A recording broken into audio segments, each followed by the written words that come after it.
Here we're asked for the number of possible display arrangements of these 5 cards, which is the same as asking what? Well, the number of permutations, the number of ways we can order them from, let's say, left to right. And so let's write this out here. We'll use a letter for each of the colors, and I'll use the color as well. So we got red. I'll use 3 R's. We have 3 red cars. Okay. We have 1 blue car, and we have 1 yellow car. So here's our yellow car.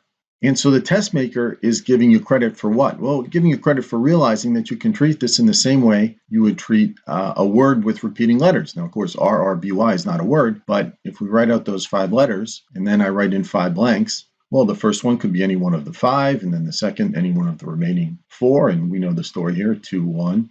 So that is 5 times 4 is 20, times 3, 60, times 2, 120 different permutations, but as we are now well aware, we don't want to triple count the R's, so we're going to divide this by what?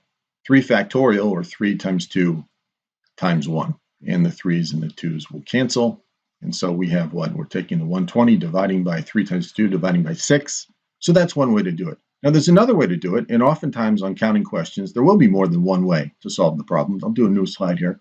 So here's another way you could think about it. I'll write my 5 slots. So we've got the red cars, well, they're all over the place, but let's just focus on how about the blue and the yellow. One way you could think about this is, hey, the blue, well, it could be first, could be second, third, fourth, fifth. In other words, the blue could have been in any of the 5 slots. Then the yellow could have been in any one of the 4 remaining slots. So the number of ways in which you could have arranged the blue and yellow, well, that's 20.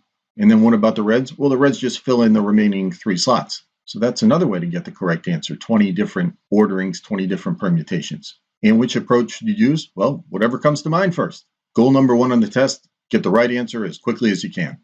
But either way, the answer is 20.